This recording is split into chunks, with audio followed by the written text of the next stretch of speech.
6.3 crore MSMEs in the country. Reached the $5.2 trillion mark. It is this small and medium enterprises which need to perform. Any investment is based on single question. Will I be able to access a profitable market and will I get money out of selling something?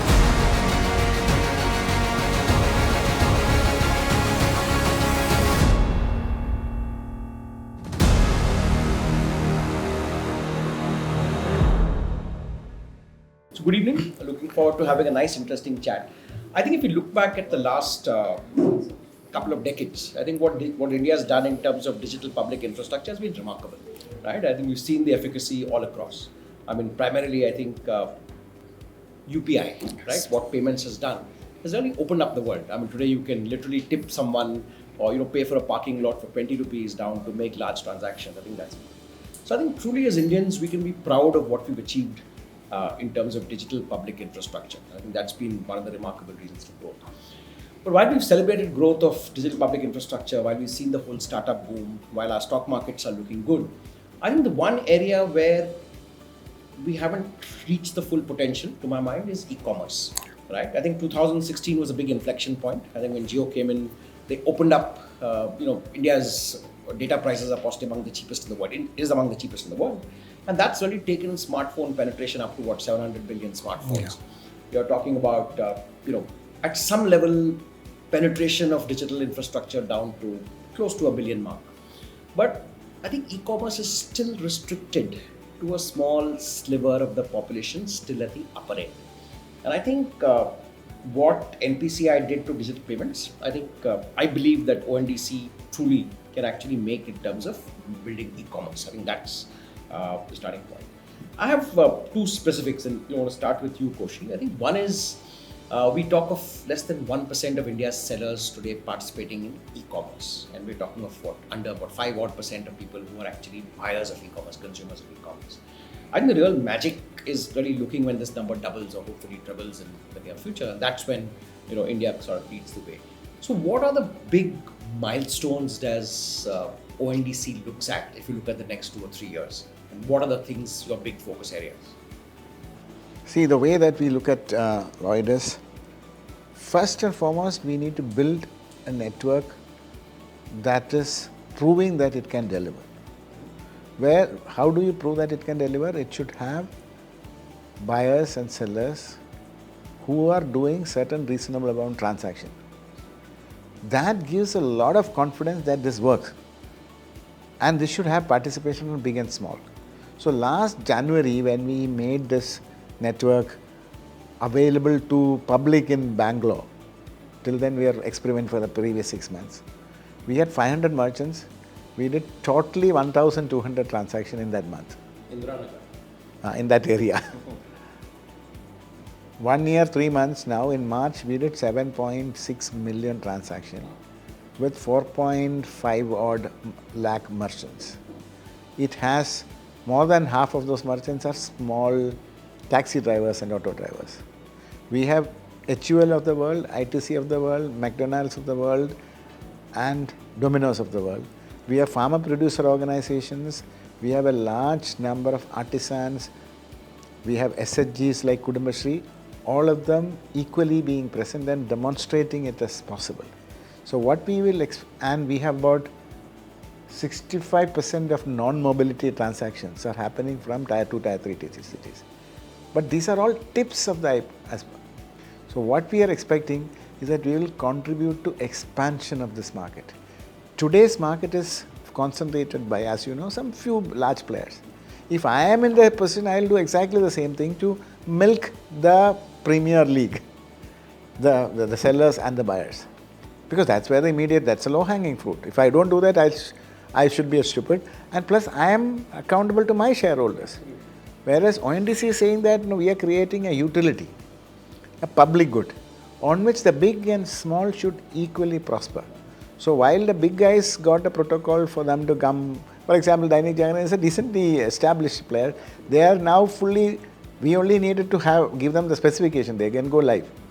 Whereas we are going to work with the farmer producer organization and the artisans of the world to give them a helping hand, not just by ourselves, but with the help of MSME, ministry, Ministry of Agriculture, Ministry of Fisheries, even philanthropic capital like Gates Foundation on one side, Wadhwani Foundation on the other side, all of them doing some affirmative action to for capacity building and also giving them the capacity building in the tech side and also providing SDKs and tools and small simple platforms and so on and so forth. So that's a developmental role that we play. So what we are going to say is all these things coming together will see the explosion. If you remember, that's what you saw in UPI too. Absolutely. Earlier it is the more mature people. Today, like you said, even a beggar will take tips on the UPI because it has become that commonplace, and that is where we feel it will happen. And a project of this kind cannot happen overnight. Yeah.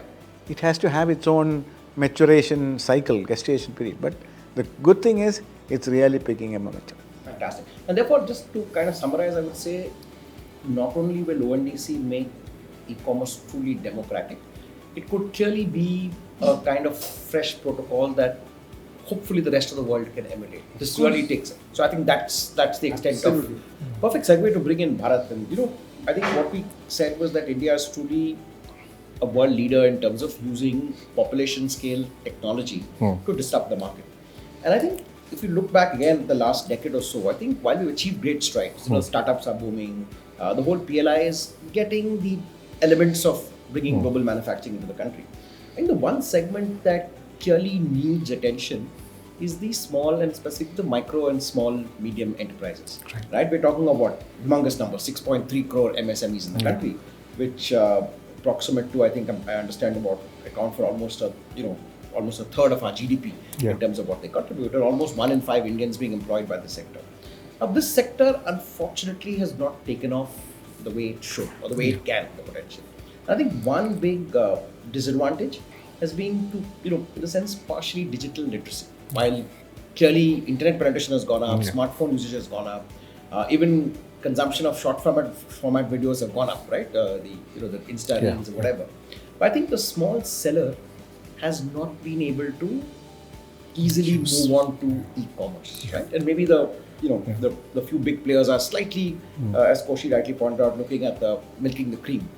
How do you see a group like yours, which fundamentally is among the largest newspapers in the country, with deep penetration to tier 2, 3, and even smaller markets, specifically in the Hindi heartland, if we can say so. How will you guys be able to kind of accelerate this process? Thank you, Lloyd. So I think primarily first begin with the vision statement of the organization, which is to produce factual and credible content that empowers New India through knowledge, information, and point of view towards an inclusive and progressive society. I think this is our founding pillar for everything which we do. And as you said, that just 1% of sellers online in terms of e-retailing and contributing to 35% GDP by MSMEs, I think there's a big gap. And if India has to reach the $5.2 trillion mark, it is this small and medium enterprises which need to perform. As a media organization, we see a great role in providing these MSMEs with literacy around the changing landscape. And today, digital is a great reality. I think during the pandemic, the penetration of internet just skyrocketed, and it woke every organization from top to bottom that wake up to the new reality of digital, right? And how it is going to disrupt our worlds. Commerce always follows where the audiences are, and in this case, within internet, it is the mobile. So while the access is there, the audiences in the first phase are consuming content, but yet the seller activity has not transformed or initiated or scaled to that degree. So what we want to achieve through this exercise is one, that is there a use case where we feel that we can use the collective strength of a group by way of print and digital to mobilize the 60 million print readers and the 100 million digital audiences to understand and connect with these e-commerce network.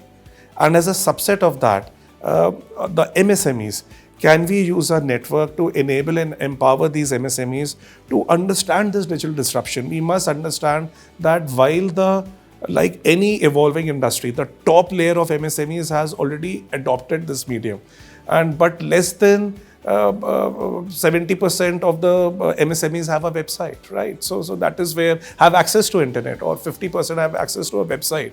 So now they need to disrupt this. So what we want to do is use our channel offices to get these MSMEs, provide them with the literacy of the changing landscape, and then advocate for using a platform like ONDC, which can make their lives easier, right?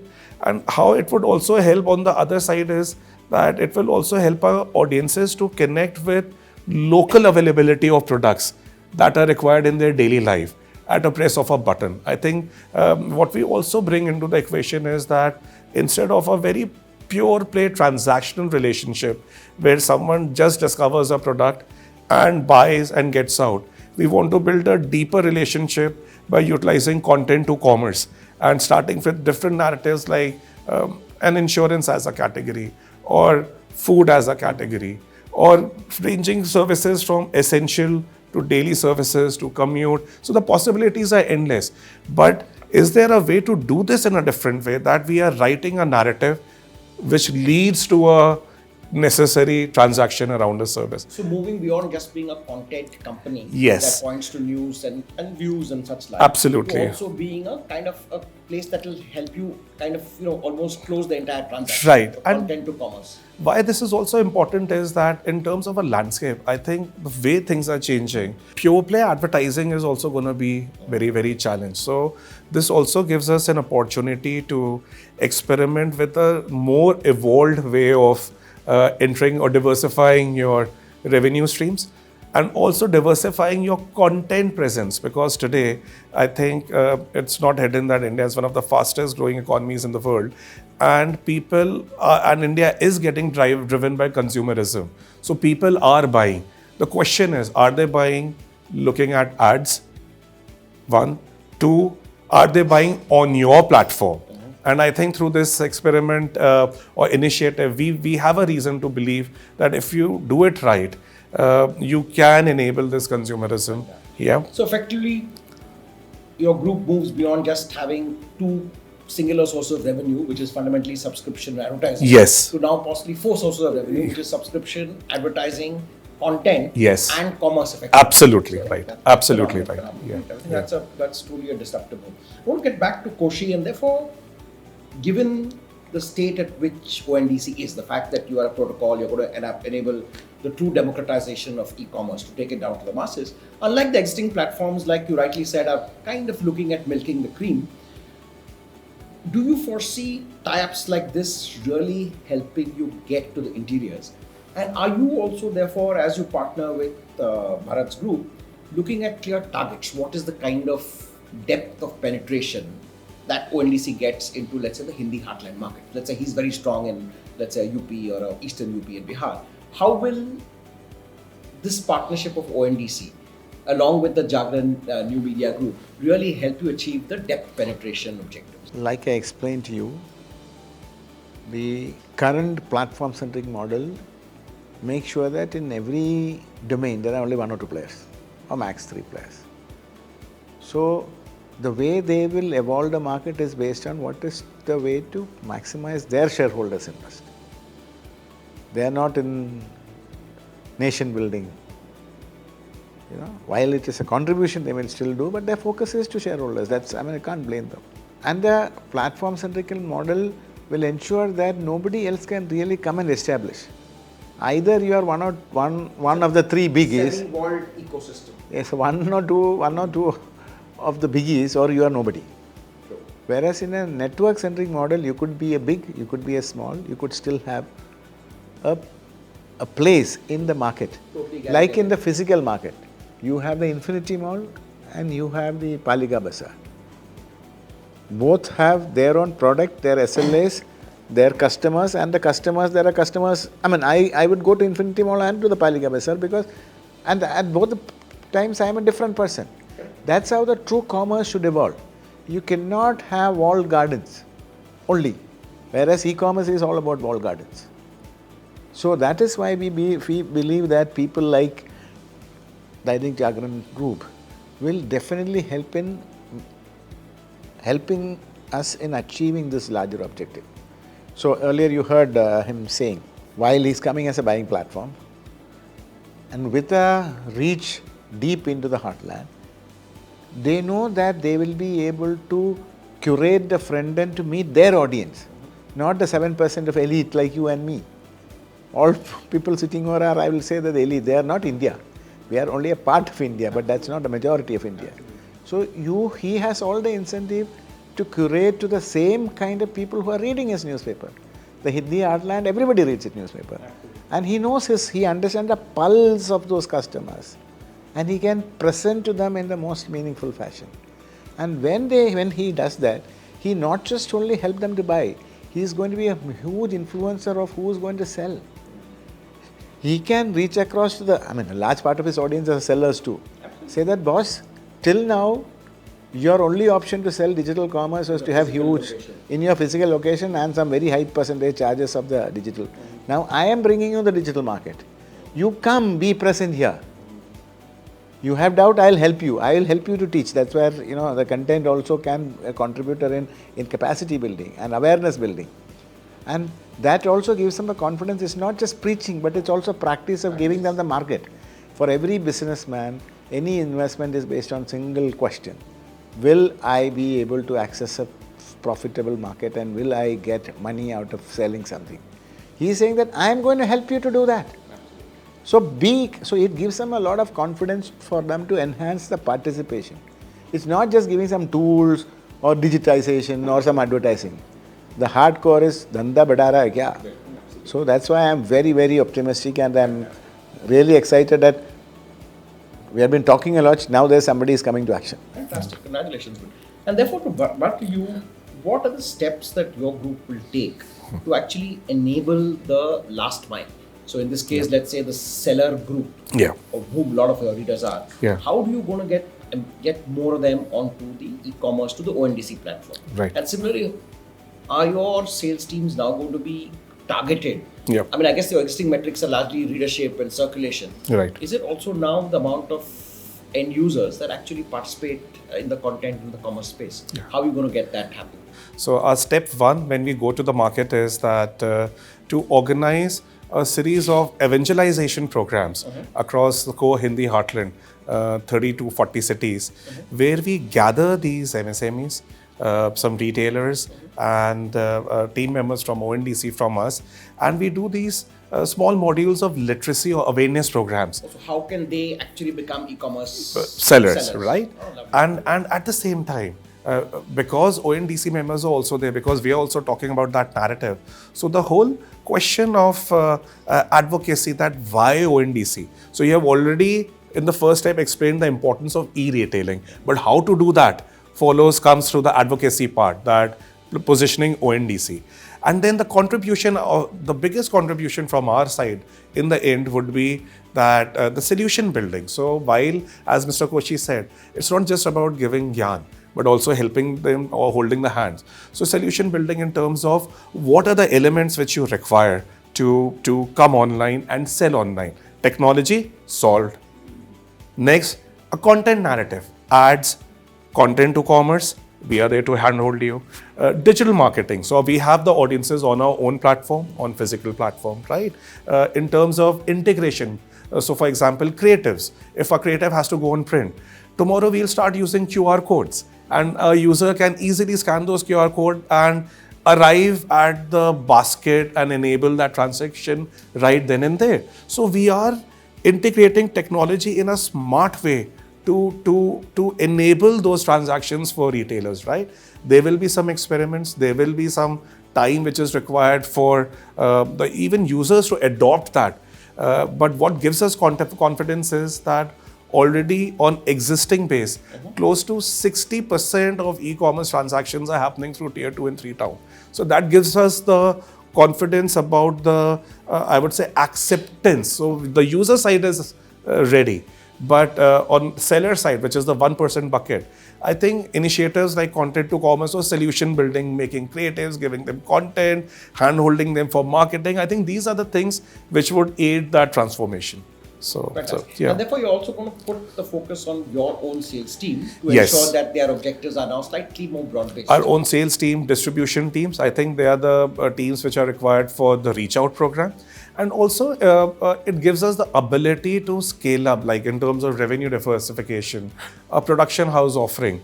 That now when we'll start producing ad creatives or the videos or the narratives, so that also gives us a new opportunity in terms of a large agency like operation. So it helps us with diversification. Yeah. Khojle, one last question to point to you is really about FY 24-25. Is this going to be the year when e-commerce explodes beyond, shall we say, that little 1% seller and a 5% buyer market?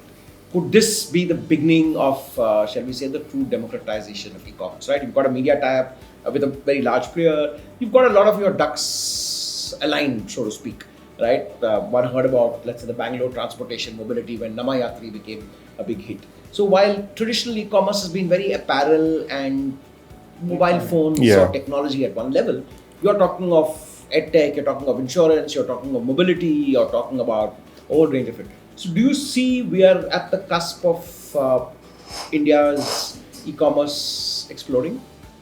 I would rather say the last 1 year is when we demonstrated it is workable. And it can also be adaptable for multiple segments. Like I said, from 2-3 segments we started, now there are 13 or 14 segments. From 1,000 transaction to 7.5 million transaction. This year we would see a number of more players like this taking very strong leads, because each of them needs some amount of time for them. So multiple domains, multiple people to actually jumping in. But will they get all what is possible? No, because they need to reach across. You know, abracadabra happens only in children's comic books. So whereas in real life you would see a large number of them taking definite step, reaching across to their establishing infrastructure, establishing their channel, establishing their and wide-reaching, outreach being enhanced and so on and so forth. And that will show, like you said, the early sparks.